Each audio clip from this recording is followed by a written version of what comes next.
Hello and welcome to Biomanthan classes.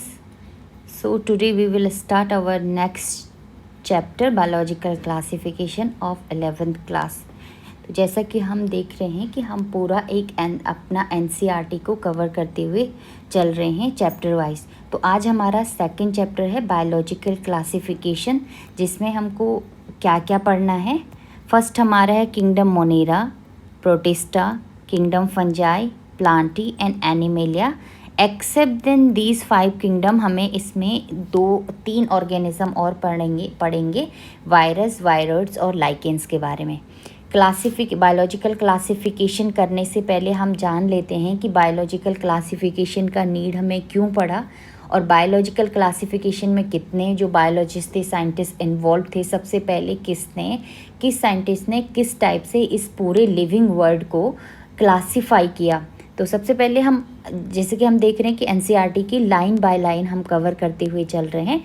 तो सबसे पहले क्या है, सिंस सिविलाइजेशंस, जब से हमारा जो सिविलाइजेशन है वो स्टार्ट हुआ, many attempt to classify living organism, जो लिविंग ऑर्गेनिज्म के उनको क्लासीफाई करने की कोशिश की गई। हर साइंटिस्ट ने अपने अपने तरीके से इस लिविंग वर्ल्ड को क्लासीफाई करने की कोशिश करी कि यहाँ पे किस किस टाइप के ऑर्गेनिज्म प्रेजेंट है, अर्थ में किस टाइप से ऑर्गेनिज्म प्रेजेंट है।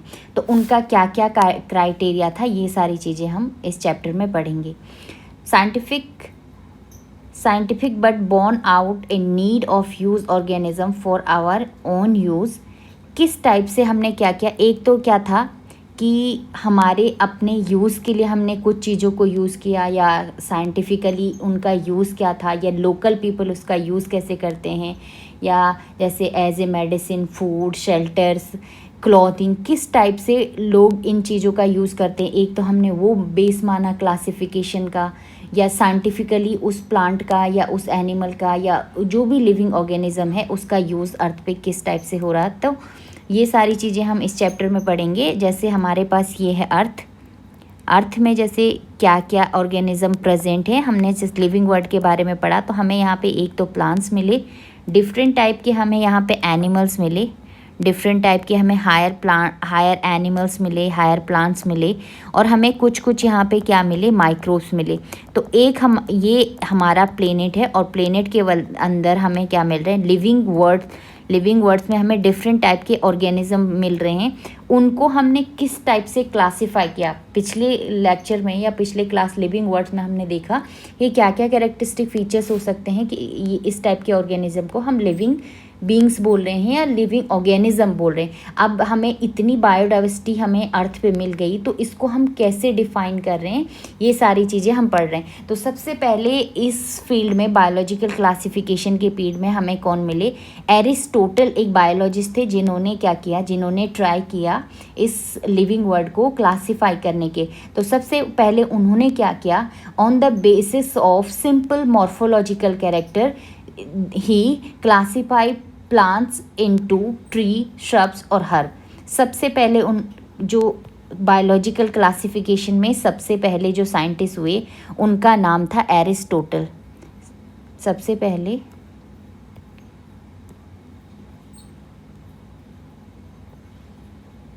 पहले जो साइंटिस्ट थे उनका नाम था एरिस्टोटल। इन्होंने क्या किया, ये हमारा लिविंग वर्ड है, लिविंग वर्ड को इन्होंने क्या किया, on the basis of morphological character, simply वो ऑर्गेनिज्म किस टाइप के दिख रहे हैं उसके बेसिस पे इन्होंने क्या किया, जो लिविंग वर्ड्स है उसको 2 पार्ट्स में डिवाइड किया। किसमें, एक को तो उन्होंने बोल दिया, एक पार्ट्स को उन्होंने बोल दिया प्लांट्स, और एक पार्ट्स को उन्होंने बोल दिया एनिमल्स। ये जो सारा उनको 2 टाइप के एनिमल दिखे, discovery on the basis of morphological character. यहाँ पे हम माइक्रोब्स की बात नहीं करें, क्यों, क्योंकि माइक्रोब्स देखने के लिए क्या था, एक माइक्रोस्कोपिक स्ट्रक्चर देखने के लिए हमें उस टाइप के इंस्ट्रूमेंट की ज़रूरत पड़ेगी, और उस टाइम पे क्या था, उतना टेक्नोलॉजी डेवलप नहीं था। तो सबसे पहले इन्होंने जो लिविंग वर्ड है उसको 2 पार्ट में डिवाइड किया। पहले को इन्होंने बोला प्लांट्स, और सेकेंड को इन्होंने बोला एनिमल्स। प्लांट्स को भी उन्होंने क्या किया, उनको कितने टाइप के प्लांट्स दिखे हम इस अर्थ पे, उन्हें जो सबसे बड़े प्लांट दिखे उसको इन्होंने बोला ट्री, उससे छोटे ट्री का क्या है, मतलब इनका जो है वुडी होंगे, स्टेम इनका वुडी होगा, और दूसरा क्या है, ये इनका जो साइज़ है वो क्या है, above than 5 metre, above than 5 metre. तो जो इनको लास्ट टाइप के ट्रीज़ दिखे, वुडी टाइप के ट्री दिखे जिनकी बार्क और वुडी स्टेम जिनमें दिखा, उनको इन्होंने ट्री बोल दिया। कंपेयर देन जो ट्री के क्या थे, स्मॉल थे, वुडी नेचर था लेकिन वो हाइट में क्या थे, थोड़ा कम थे, उसको इन्होंने श्रब बोल दिया। और थर्ड टाइप के जो प्लांट्स इन्हें मिले इनको इन्होंने हर्ब बोल दिया। हर्बेशियस इन नेचर्स मतलब इनके जो स्टेम थे वो सॉफ्ट थे और उनकी हाइट क्या है, बहुत कम थी। तो एरिस्टोटल ने जो लिविंग वर्ड है उसको कितने पार्ट में डिवाइड किया, 3 पार्ट में। 2 पार्ट में प्लांट और एनिमल। प्लांट को उन्होंने on the basis of morphological character, उन्होंने प्लांट्स को कितने पार्ट में डिवाइड किया, 3 पार्ट में, ट्री, श्रब और हर्ब। अब उन्होंने जो सेकंड जो ऑर्गेनिज्म उन्हें दिखे उसको उन्होंने बोला एनिमल्स, और एनिमल्स को भी उन्होंने 2 पार्ट्स में डिवाइड किया on the basis of blood. तो जो ब्लड का, जिनमें उनको रेड ब्लड दिखा तो एक को उन्होंने रेड ब्लड की कैटेगरी में लिख लिया, और दूसरे टाइप के एनिमल्स को उन्होंने रख लिया जिनमें आरबीसी या जिनमें रेड ब्लड प्रेजेंट नहीं था। तो ये क्लियर हुआ कि उन्होंने लिविंग वर्ड को क्लासीफाई किया 2 पार्ट में on the basis of morphological character, पहला प्लांट और दूसरा एनिमल्स। पहले प्लांट को उन्होंने 3 पार्ट में डिवाइड किया, ट्री, श्रब और हर्ब, और एनिमल को उन्होंने on the basis of red blood उन्होंने 2 टाइप से, जिनमें एक में तो रेड ब्लड प्रेजेंट था और एक में क्या था, रेड ब्लड प्रेजेंट नहीं था। अब सेकंड इसमें जो नाम आया, सेकंड नाम आया लीनियस का। सेकंड नाम जो था वो था लीनियस। बायोलॉजिकल क्लासिफिकेशन में जो सेकंड नेम था दैट इज़ लीनियस। लीनियस ने क्या किया, जो पूरा जो लिविंग वर्ड है उसको 2 पार्ट में डिवाइड किया। अकॉर्डिंग टू लीनियस उन्होंने भी क्या किया, जो लिविंग वर्ड था उसको 2 पार्ट में डिवाइड किया। और लीनियस के जो क्लासिफिकेशन को बोलते हैं 2 किंगडम क्लासिफिकेशन। अब उन्होंने कंप्लीटली इसको बोल दिया प्लांट, एक को उन्होंने बोल दिया, एक को बोल दिया उन्होंने एनिमल्स। तो लीनियस ने 2 में डिवाइड किया, प्लांट्स और एनिमल्स। तो इन्होंने क्या किया, इन्होंने कुछ भी डिफरेंस नहीं किया, जैसे यूकैरियोटिक, प्रोकैरियोटिक सेल्स, यूनिसेल्युलर और multicellular organism, photosynthetic green algae, non photosynthetic like fungi. ये प्लांट्स और एनिमल्स को जैसे हम इजीली अंडरस्टैंड नहीं कर पा रहे थे, इन्होंने जो क्लासिफाई किया सिर्फ प्लांट और एनिमल को कर दिया, इसके अलावा इन्होंने कोई भी क्लासिफिकेशंस नहीं दिया था। अब ये क्या था, जो ये 2 किंगडम क्लासिफिकेशन था, 2 kingdom classification used for a long time was found and inadequate. Beside gross morphological need was also felt for including other character like cell structure, nature of wall, mode of nutrition, habit, method, reproduction, evolutionary relationship. अब इसके अलावा भी क्या था कि हमें, एक तो हमने मॉर्फोलॉजिकल कैरेक्टर्स देख लिया, दूसरा हमने देख लिया 2 किंगडम क्लासिफिकेशन। इसके अलावा भी हमें क्या था, ये एडिक्वेट नहीं था एक बायोलॉजिकल क्लासिफिकेशन के फील्ड में, क्योंकि हमारे पास कोई भी इस टाइप की जैसे कैरेक्टरिस्टिक, जैसे सेल का स्ट्रक्चर क्या है, या जो वॉल प्रेजेंट है सेल के आउटर वॉल है वो है क्या, किस टाइप की है या नहीं है, मोड ऑफ न्यूट्रिशन उनमें किस टाइप का, हैबिटेट कहाँ रहते हैं, मेथड ऑफ रिप्रोडक्शन क्या है, या इवोल्यूशनरी रिलेशनशिप क्या है, ये सारी चीज़ें हम लोगों को क्लियर नहीं हो पा रही थी किस फील्ड में, बायोलॉजिकल क्लासिफिकेशन के फील्ड में। उसके बाद जो नेक्स्ट क्लासिफिकेशन दिया गया, पहला तो था बाय एरिस्टोटल, सेकंड था 2 किंगडम क्लासिफिकेशन बाय लीनियस, और जो थर्ड टाइप का जो क्लासिफिकेशन हम लोगों को पढ़ना है 11th क्लास में, that is 5 kingdom classification. And this is very important. जो 5 किंगडम क्लासिफिकेशन था, it's given by R.H. Whittaker in 1969। R.H. Whittaker ने क्या किया, जो होल लिविंग वर्ड है उसको कितने पार्ट्स में डिवाइड किया, उसको 5 किंगडम में डिवाइड किया, जिसका पहला किंगडम था मोनेरा, सेकंड था प्रोटिस्टा, फंजाई, प्लांटी और एनिमेलिया। और इनका जो क्लासिफिकेशन था उसका बेसिस क्या था, किस बेस पे इन्होंने क्लासिफिकेशन किया, तो इन्होंने क्या किया, जो ये होल वर्ड है, होल वर्ड को इन्होंने 5 पार्ट्स में डिवाइड किया, 1, 2, 3 4 5, 1 2 3 4 5। पहले पार्ट्स को इन्होंने बोला मोनेरा, पहला मोनेरा, सेकंड को protista, third is fungi, fourth is Plantae and fifth animalia. जो होल लिविंग वर्ड्स है, इन्होंने लिविंग ऑर्गेनिज्म जितने भी मिले विटेकर ने 5 किंगडम में डिवाइड किया। ये हम डिस्कस कर चुके हैं।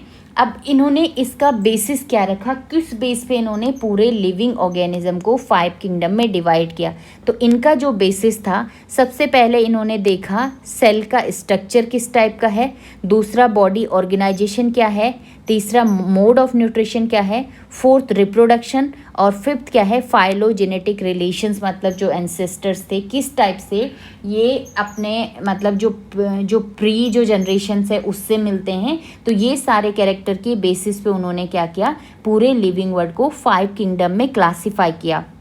अब इनका जो बेसिस ऑफ क्लासिफिकेशंस है उसके बारे में हम थोड़ा सा डिटेल में पढ़ेंगे, जैसे कि इस वाली टेबल में हमें क्लियरली दिख रहा है और इसको हम अभी डिस्कस करेंगे।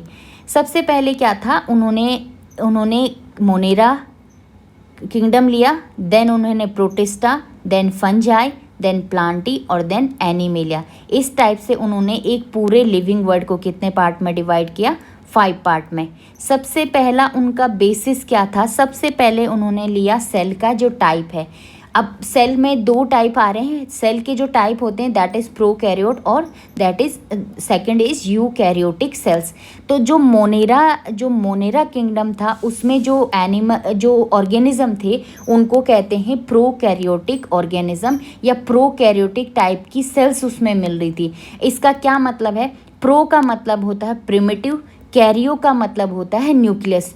कैरियो यहाँ पे जो वर्ड है कैरियो का मतलब होता है न्यूक्लियस। हमने देखा कि जितने भी जैसे साइंटिफिक नेम्स हैं या जितना भी स्टडी हुआ है इसमें हम क्या करते हैं, लैटिन वर्ड्स के यूज़ करते हैं। तो जो कैरियो जो जहाँ पे भी वर्ड्स आया, कैरियो का मतलब होता है न्यूक्लियस। अब जिनमें प्रो मतलब प्रिमिटिव टाइप का या न्यूक्लियस जिसमें प्रेजेंट नहीं होगा, ऐसी सेल्स को उन्होंने बोला प्रोकैरियोटिक सेल्स। और यू का मतलब होता है ट्रू, कैरियो का मतलब होता है न्यूक्लियस। ऐसी सेल्स जिनमें ट्रू न्यूक्लियस प्रेजेंट है उसको इन्होंने बोला यूकैरियोटिक सेल्स। तो जो 5 किंगडम क्लासिफिकेशन है उसमें से केवल एक मोनेरा एक ऐसा किंगडम है जिसमें प्रोकैरियोटिक सेल्स प्रेजेंट है। एक्सेप्ट देन मोनेरा जितने 4 किंगडम थे उसमें क्या थी, यूकैरियोटिक टाइप की सेल्स प्रेजेंट थी। अब इसमें है पॉइंट टू रिमेंबर क्या है कि जैसे हमने देखा कि सेल्स क्या है, एक फंडामेंटल यूनिट है लाइफ की।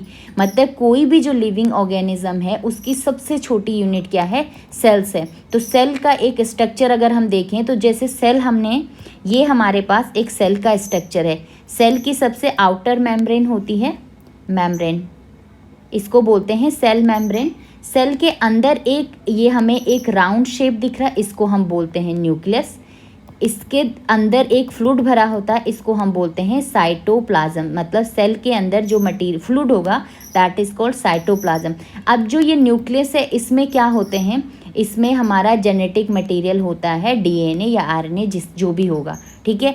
अब ऐसी सेल्स, ये हमारी सेल्स होगी चाहे कोई भी लिविंग ऑर्गेनिज्म बना, ऐसी सेल्स जिसमें क्या है न्यूक्लियर मेम्ब्रेन प्रेजेंट है उनको हम बोलते हैं यूकैरियोटिक। और ऐसी सेल्स जिसमें क्या है, जिसमें हम ये साइटोप्लाज्म है और इसका जो जेनेटिक मटेरियल है ये क्या है, जो साइटोप्लाज्म है उसमें स्कैटर्ड है, तो ऐसी सेल्स को हम बोल देंगे प्रोकैरियोटिक सेल्स। इसका मतलब क्या है कि इसमें जो न्यूक्लियर मेम्ब्रेन है वो प्रेजेंट नहीं है, मीन्स ट्रू न्यूक्लियस प्रेजेंट नहीं है। इसका जो जेनेटिक मटेरियल है वो क्या है, साइटोप्लाज्म में स्कैटर्ड है। क्लियर। अब सेकंड है cell wall. On the basis of cell type, जितना भी जो ऑर्गेनिज्म है उनमें के 2 टाइप की सेल्स हैं, एक तो प्रोकैरियोट और एक यूकैरियोट। मीन्स जिनमें ट्रू न्यूक्लियस प्रेजेंट है या जिनमें ट्रू न्यूक्लियस प्रेजेंट नहीं है। मोनेरा एक ऐसा किंगडम है जिसमें प्रोकैरियोटिक टाइप की सेल्स है। एक्सेप्ट देन मोनेरा जितने भी 4 किंगडम थे उन सब में क्या थी, यूकैरियोटिक टाइप की सेल्स प्रेजेंट थी। अब सेकंड है on the basis of cell wall.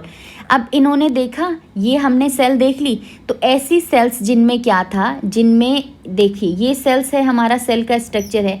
इन्होंने देखा कि कुछ स्ट्रक्चर्स ऐसे हैं कि जिनकी सेल, जब भी हम माइक्रोस्कोपिक स्ट्रक्चर देख रहे हैं तो इन्होंने देखा कि कुछ सेल्स के जो सेल मेम्ब्रेन के बाहर से एक और लेयर प्रेजेंट होती है, उसको हम क्या कहते हैं, सेल वॉल। तो ऐसे कुछ इन्होंने क्या किया, जैसे मोनेरा था, तो मोनेरा की जो सेल वॉल थी वो नॉन सेलुलोजिक थी, मतलब पॉलीसेक्राइड प्लस अमीनो एसिड की बनी हुई थी। मतलब मोनेरा में भी जो सेल थी उसके बाहर से एक लेयर थी जिसको हम सेल वॉल कह रहे हैं, और वो किसकी बनी थी, पॉलीसेक्राइड प्लस अमीनो एसिड की। दूसरा जो प्रोटिस्टा है उसमें भी देखा उन्होंने कि लेयर प्रेजेंट है, मतलब सेल वॉल प्रेजेंट है। तीसरा इन्होंने देखा फंजाई में भी क्या है, लेयर सेल वॉल प्रेजेंट है, और प्लांट में भी सेल वॉल प्रेजेंट है। अब डिफरेंस क्या है, जो फंजाई की जो सेल वॉल है वो किसकी बनी होती है, काइटिन की, जबकि जो प्लांट की जो सेल वॉल है वो किसकी बनी होती है, सेल्यूलोज की। पॉइंट टू रिमेंबर कि जो प्लांट की सेल वॉल है वो सेल्यूलोज की बनी होगी, और फंजाई की जो सेल वॉल है वो काइटिन की बनी होगी, और जो एनिमल किंगडम है उसमें सेल वॉल कम्प्लीटली एब्सेंट होगा। तो ये मेन एक डिफरेंस भी है प्लांट सेल और एनिमल सेल्स में, प्लांट सेल और एनिमल सेल्स में, कि प्लांट सेल में सेल वॉल एब्सेंट होती है, प्लांट सेल में सेल वॉल प्रेजेंट होती है, जबकि जो एनिमल सेल है उसमें सेल वॉल एब्सेंट होती है। अब नेक्स्ट बेसिस जो है क्लासिफिकेशन का, दैट इज़ न्यूक्लियर मेम्ब्रेन, जो हम पहले ही डिस्कस कर चुके हैं कि न्यूक्लियर मेम्ब्रेन का बेस क्या है। मतलब ऐसे मोनेरा जो है, मोनेरा ही एक ऐसा किंगडम होगा जिसमें न्यूक्लियर मेम्ब्रेन एब्सेंट होगी, एक्सेप्ट दिन मोनेरा के सब में क्या है, न्यूक्लियर मेम्ब्रेन प्रेजेंट है। दैट मीन्स ये सारे क्या हैं, यूकैरियोटिक हैं। यूकैरियोट हैं, दैट मीन्स कि जो हमारा जेनेटिक मटेरियल है उसके चारों तरफ से एक न्यूक्लियर मेम्ब्रेन होगी, मतलब न्यूक्लियस के अंदर होगा, और प्रोकैरियोट में क्या होगा, वो स्कैटर्ड होता है। अब बॉडी ऑर्गेनाइजेशन है फिफ्थ वाला, तो फिफ्थ में जो है मोनेरा का है सेल्यूलर, प्रोटिस्टा का है सेल्यूलर। सेल्यूलर का मतलब है कि एक सेल्स क्या कर रही है, एक ही सेल क्या कर रही, सारे फंक्शंस इसमें कर रही, जैसे डाइजेशन हो गया, न्यूट्रिशन हो गया, रिप्रोडक्शन हो गया, जितनी भी जो मेटाबॉलिक प्रोसेस होती है बॉडी में वो क्या कर, बायोलॉजिकल प्रोसेस, मेटाबॉलिक प्रोसेस जो हो रही हैं वो सारा एक सेल्स ही फंक्शन कर रही हैं। प्रोटिस्टा और मोनेरा में केवल एक ही सेल फंक्शन करती है, जबकि जो फंजाई है वो क्या है, मल्टी सेल्यूलर है। नेक्स्ट है, जैसे इसमें प्लांट में क्या है, टिश्यू या ऑर्गन करते हैं, और एनिमल में टिश्यू, ऑर्गन या ऑर्गन सिस्टम करते हैं। यहाँ पे मैं कुछ बताना चाहूँगी, जैसे हमने बोला सेल्स क्या है, किसी भी लिविंग ऑर्गेनिज्म का एक स्मॉलेस्ट यूनिट है, कि जो बेस है किसी भी लिविंग ऑर्गेनिज्म का जो बेसिक यूनिट है, दैट इज सेल। अब सेल का हमने स्ट्रक्चर देखा है कि सेल इस टाइप का है जिसमें न्यूक्लियस है, साइटोप्लाज्म है, और न्यूक्लियर साइटोप्लाज्म, ये सेल मेम्ब्रेन प्रेजेंट है। अब हम टिश्यू किसको बोल रहे हैं, जब बहुत सारी सेल्स जिनका स्ट्रक्चर फंक्शन एक जैसा होगा, जो एक जैसा काम करेंगी, जब बहुत सारी सेल्स एक साथ मिल जाती तो उसको हम कहते हैं टिश्यू। जब बहुत सारे टिश्यू एक साथ मिलते हैं जिनका फंक्शन और स्ट्रक्चर एक जैसा होगा, उसको हम ऑर्गन कहेंगे। और बहुत सारे ऑर्गन जब एक सिस्टम में काम करते हैं, जहाँ पे सारे ऑर्गन्स का अलग अलग काम होगा, एक सिस्टम के थ्रू काम होगा, उसको बोलते हैं ऑर्गन सिस्टम। ये पॉइंट क्लियर। अब है मोड ऑफ न्यूट्रिशन। जो मोनेरा है, मोनेरा में ऑटोट्रॉफिक मोड होता है या हेट्रोट्रॉपिक मोड होता है। ऑटोट्रॉपिक हम किसको बोल रहे हैं, ऑटोट्रॉपिक का मतलब कि ऐसे ऑर्गेनिज्म जो अपना फूड खुद प्रोड्यूस करते हैं उनको हम बोलते हैं ऑटोट्रॉपिक। अब ऑटोट्रॉपिक्स में हमने देखा कि जैसे अर्थ पे ऐसे कौन से ऑर्गेनिज्म हैं कि जिनको हम ऑटोट्रॉपिक कहते हैं, जितने भी जो ग्रीन प्लांट हैं उनको हम कहते हैं autotrophic. By the process of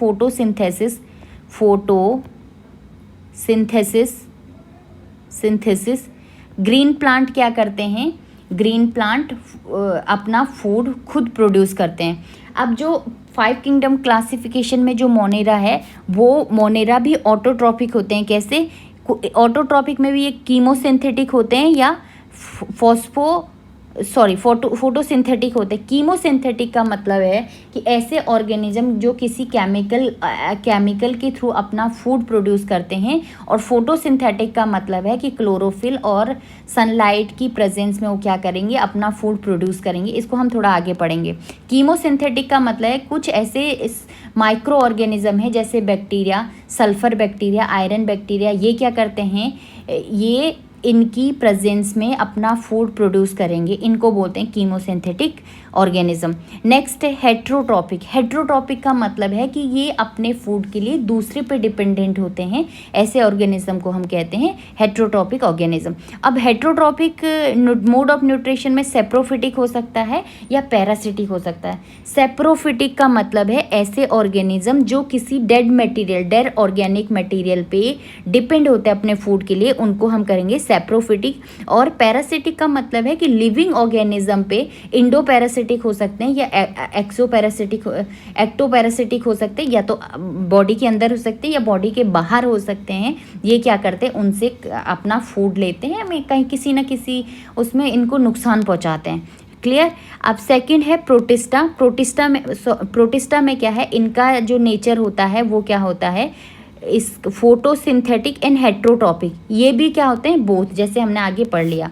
जो फंजाई है वो होती है कंप्लीटली हेट्रोट्रॉपिक, या इसको बोलते हैं, अब हेट्रोट्रॉपिक में भी कैसे, ये होती हैं सेप्रोफिटिक या पैरासिटिक। सेप्रोफिट मीन्स डेड ऑर्गेनिज्म पे और पैरासिटिक लिविंग ऑर्गेनिज्म पे। ये अब प्लांट है, प्लांट क्या होते हैं, कंप्लीटली फोटोसिंथेटिक होते हैं। मतलब ये क्या करेंगे, जैसे यहाँ पे एक ग्रीन प्लांट है, हम थोड़ा सा इसको देख लेते हैं।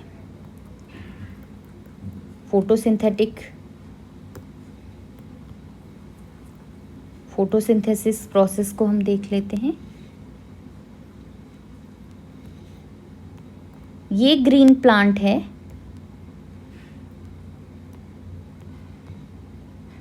जितने भी जो ग्रीन प्लांट्स हैं, ग्रीन प्लांट्स ये क्या करते हैं, ये सन से लाइट, इनका जो इनमें क्या होता है, क्लोरोफिल होता है। क्लोरोफिल ये क्या करता है, सन एनर्जी को एब्जॉर्ब करता है। और प्लांट जो है, इसकी रूट्स क्या करते हैं, सॉयल से वाटर प्लस न्यूट्रिएंट को लेते हैं और एटमॉस्फेयर से क्या करेंगे, CO2 को लेंगे।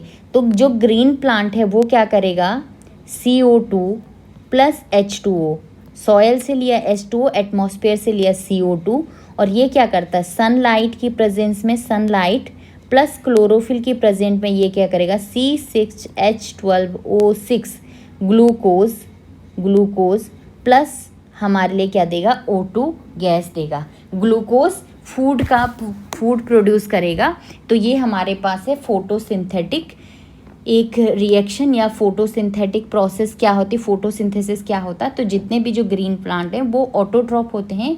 क्यों, क्योंकि ये अपना फूड प्रोड्यूस खुद करते हैं by the process of photosynthesis. अब बचता है एक एनिमल किंगडम। एनिमल किंगडम क्या होता है, हेट्रोट्रॉपिक होता है। और हेट्रोट्रॉपिक में भी देखिए सेप्रोफिटिक जो हमने डिस्कस किया, होलोजोइक एक और टर्म आता है। होलोजोइक का मतलब है कि इसमें क्या होता है, एक कंप्लीट डाइजेशन होता है। कंप्लीट डाइजेशन का मतलब है कि जैसे इसमें क्या होता है, जैसे ह्यूमन की बात करें तो हम क्या कर फूड को इनटेक करते हैं थ्रू माउथ, और इसका जब पूरा एक कंप्लीट डाइजेशन हो जाता है, जैसे हम बोल रहे हैं कि हमारे क्या होता है, ऑर्गन सिस्टम होता है, एक कंप्लीट ऑर्गन सिस्टम होता है।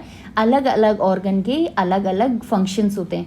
तो माउथ से हमने जब फूड को इनटेक किया, जब क्या होता है, सबसे पहले वो क्या होता है, स्टार्च में कन्वर्ट होता है by the help of ptyalin enzymes, और लास्ट में जैसे किडनी और इसके थ्रू एब्जॉर्ब होके स्मॉल इंटेस्टाइन, लार्ज इंटेस्टाइन और एनस के थ्रू जो बाई प्रोडक्ट होता है वो बाहर निकल जाए। तो एक कंप्लीट प्रोसेस के थ्रू जब फूड का डाइजेशन होगा, उस टाइप के न्यूट्रिशन को हम कहेंगे होलोजोइक।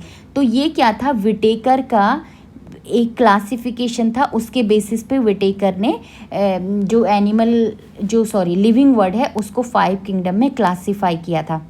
अब इसके अलावा क्या है, इसके अलावा एक और नया क्लासिफिकेशन दिया गया, जैसे 3 domain system has also been proposed that divide animal kingdom Monera into 2 domains. एक नेक्स्ट दिया गया जिसको हम कहेंगे 3 डोमेन सिस्टम इसमें क्या किया, इसमें जो एनिमल जो किंगडम मोनेरा है उसको हमने 2 डोमेन्स में डिवाइड किया और leaving the remaining eukaryotic kingdom into third.